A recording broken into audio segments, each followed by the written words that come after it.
अम्मा ओ अम्मा। ऑफिस से आते ही चाय पीने के बाद लखन चिल्लाया। क्या बात है मुन्ना, क्यों चिल्ला रहा है? अम्मा, कितनी बार कहा है मुझे मुन्ना ना कहा करो। अब मैं बहुत बड़ा ऑफिसर हूँ, कोई सुनेगा तो मजाक बन जाएगा। नाराज ना हो बेटा, भूल जाती हूँ, उम्र का तकाजा है। और बेटा, तू कितना भी बड़ा हो जाए तू मेरे लिए तो मुन्ना ही रहेगा ना। अब बता, क्या हुआ? क्यों मुझे बुला रहा था? कोई लॉटरी निकल आई है क्या? लॉटरी ही समझ लो, मेरे लिए नहीं, आपके लिए। कल हम हरिद्वार जा रहे हैं, सुबह कार से निकलेंगे। बहुत दिनों से आपका मन था किसी धार्मिक जगह की यात्रा करने का। इस समय ऑफिस में ज़्यादा काम नहीं है तो सोचा तुझे घुमा लाऊं। समय कम है, तैयारी कर लेना। अरे वाह, बड़ा मज़ा आएगा। कितने समय बाद पूरा परिवार साथ हो गए। शांति जी बहुत खुश हुई क्योंकि बहुत वक्त से वो कहीं गई नहीं थी। तब बेटा बोला, अरे नहीं अम्मा, हम दोनों जा रहे हैं। मनाल और दिव्या को इस तरह की जगहों में जाना पसंद नहीं। फिर मनाल की परीक्षा भी आने वाली है। अच्छा बेटा, जैसी उनकी इच्छा। शांति जी बहुत खुश हुई। तेरे जैसा बेटा भगवान सबको दे। मन में एक इच्छा थी धार्मिक स्थलों की यात्रा करने की। पता नहीं कब ऊपर से बुलावा आ जाए, पर पहले घर की जिम्मेदारी और पैसे की तंगी, फिर तेरे बापू के बीच राह में हाथ छोड़ देने से लगता था इच्छा अधूरी ही रह जाएगी। अम्मा, अब छोड़ो भी, आप तो जाने की तैयारी करो। अच्छा बेटा, जुग जुग जियो। बेटा, इस हरिद्वार के कारण काम आसान हो गया। नहीं तो क्या बेटा? कौन सा काम आसान हो गया? जाते जाते शांति जी रुक गई।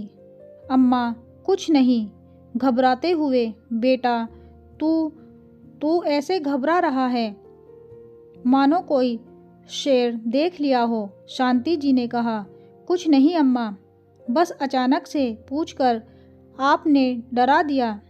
ऑफिस के किस काम की बात है? अच्छा बेटा, एक बात पूछनी है। अचानक याद आई। क्या अम्मा पूछे? कितने दिन के लिए जाना है, यही पूछना था, ताकि उसी हिसाब से कपड़े रख लूँ। जितनी मर्जी हो रख लो, अपनी कार में ही जा रहे हैं। ठीक है बेटा, जाती हूँ। रात को शांति जी अपने पति की तस्वीर के सामने उनसे बातें करती है। देखो हमारा बेटा कितना अच्छा है, उसको मेरी ख्वाहिश याद है आज भी, और वो मुझे काशी तीर्थ यात्रा पर कल ले जाएगा।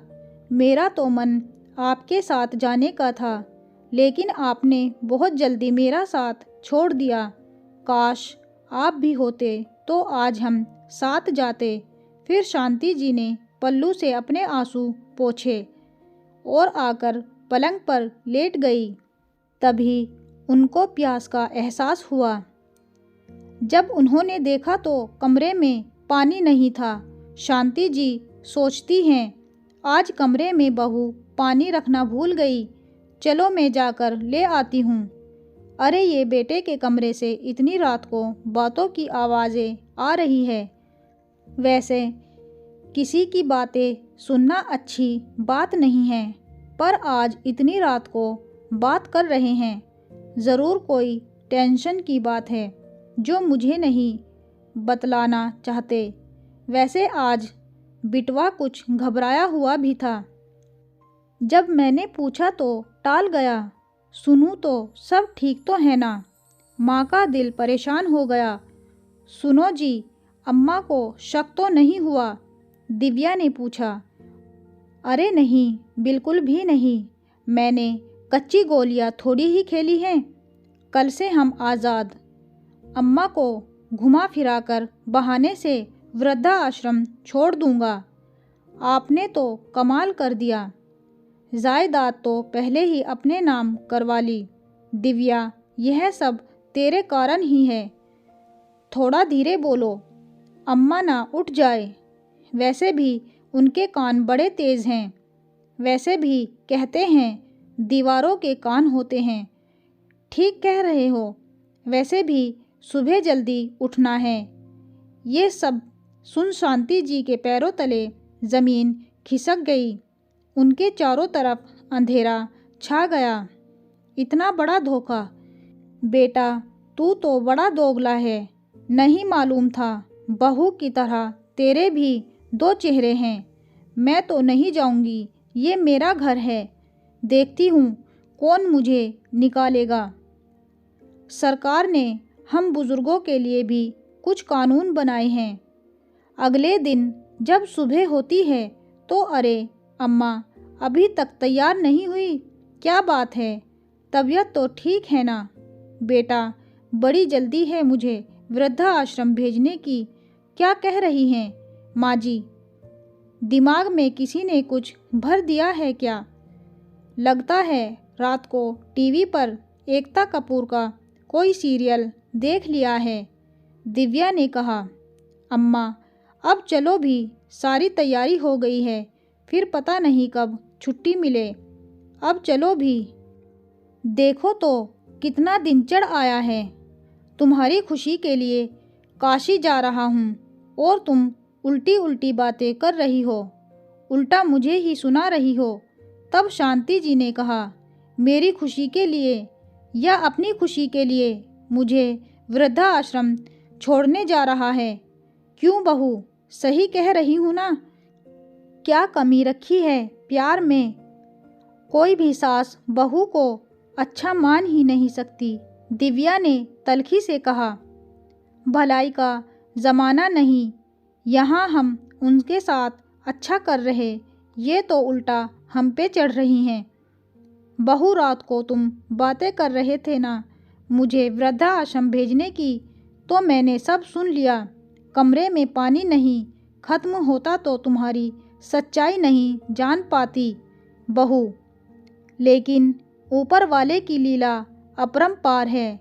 तभी मनाल आ गई। मम्मी पापा, दादी क्या कह रही हैं? क्या यह सच है? बोलो ना मम्मा। वो मैं दादी को नहीं जाने दूंगी। अरे मनाल, मैं कहीं नहीं जा रही। जाएंगे तो तेरे मम्मी पापा। यह घर अभी भी मेरा है। कोई मुझे यहाँ से नहीं निकाल सकता, पर मैं अवश्य निकाल सकती हूँ। मुझे भी थोड़ा बहुत अपने अधिकार पता है। भोली अवश्य हूँ, अनपढ़ नहीं। इसीलिए तुम दोनों अपना बोरिया बिस्तर बांधो और निकल जाओ। मनाल की मर्जी है तो वह यहाँ रह सकती है। क्या? हम कहाँ जाएंगे? मैं तो तेरा बेटा हूँ माँ। कौन सा बेटा? जिसने मुझे धोखे से वृद्धा आश्रम भेजने की योजना बनाई थी। अम्मा, हमें माफ़ कर दो। पापा, मम्मा, दादी सही कह रही हैं। आपने सही नहीं किया। मैं भी यही दादी के साथ रहूँगी। पापा मम्मी, अगर कल यही कुछ आपके साथ हो तो आपको कैसा लगेगा? हम तेरे बिना नहीं रह पाएंगे मनाल, दिव्या ने रोते हुए कहा। और दादी रह पाती पापा के बिना, हम सब के बिना? सोचा था अपने आप। लोग तो अपने स्वार्थ में अंधे हो गए। अम्मा, मेरी मुनाल को मत छीनो।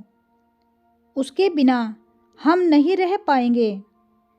ठीक है, मनाल के लिए मैं तुम्हें इस घर में रहने दूंगी, पर तुम्हें इस घर में रहने का किराया देना होगा। साथ ही जो मैंने अपना सब कुछ तुम्हारे नाम किया है, उसे फिर से मेरे नाम करना होगा। बोलो, मंजूर है? मुझे भी आज एक सबक मिला। जीते जी अपना सब कुछ नहीं देना चाहिए। हाँ, जिस दिन मैं मर गई उस दिन सब कुछ तुम लोगों को मिल जाएगा। लेकिन अब मैं ममता में बहकर तुम लोगों की बातों में नहीं आऊँगी, क्योंकि तुम लोगों ने मुझे जो ज़ख्म दिए हैं वो अब मेरे मरने के बाद ही भरेंगे। शांति जी अपने कमरे में चली गई। बेटे बहू खुद अपनी ही नज़रों में गिर गए। दोस्तों, हमारी ये वीडियो आपको कैसी लगी ज़रूर बताइए। अच्छी लगी हो तो वीडियो को लाइक शेयर कर दीजिए। चैनल को सब्सक्राइब कर लीजिए। धन्यवाद।